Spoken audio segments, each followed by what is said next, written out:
Okay, so in this video I'll be going over maximum shear stress, or it's also known as the Tresca criterion.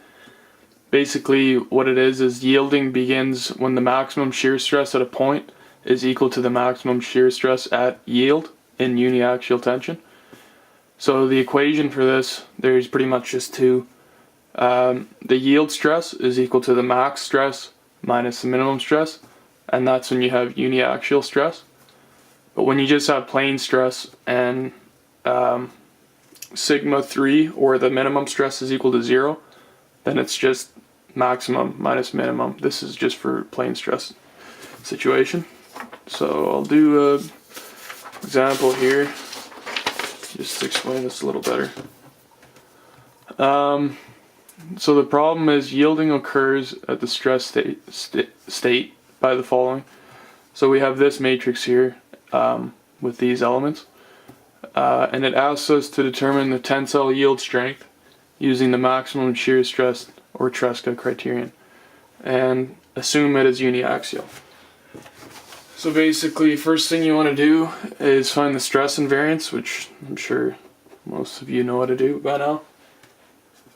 So I1 is equal to sigma x plus sigma y plus sigma z. So sigma x and sigma z are just 0. So these are 0. So this is just equal to 60, which is right here.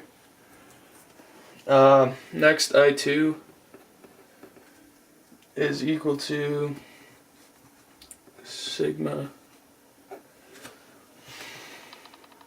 forget that, sigma x, sigma y, plus sigma x, sigma z, plus sigma y, sigma z, minus xy squared, shear yz squared, minus shear xz squared. And we already know sigma x is equal to 0 and sigma z is equal to 0, so we can cancel these out. And sigma xy is equal to negative 50, so this is negative 50 squared. And sigma yz is equal to negative 70 right here. So minus negative 70 squared. And this is equal to negative 7400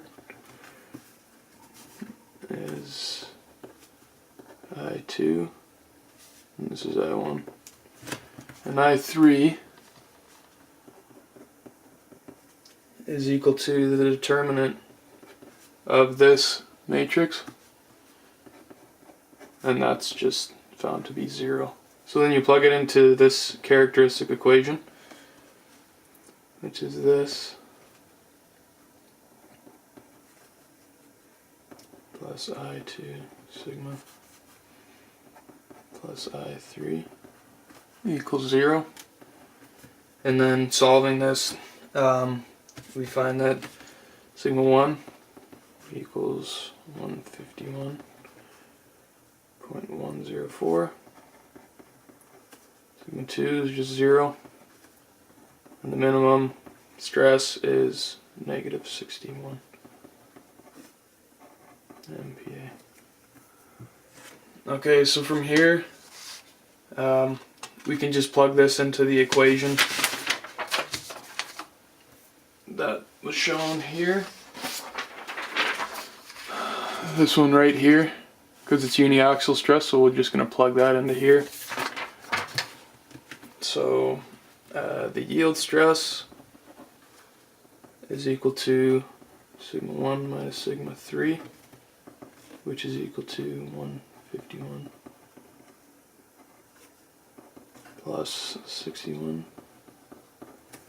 and that is equal to 212.208. So that's the max yield stress. So anything over this would fail. So this is the max stress that this stress matrix can hold. This is a pretty basic method to do. It's not too many steps involved, and in the next video I'll show you how to do the von Mises stress theory. Thanks.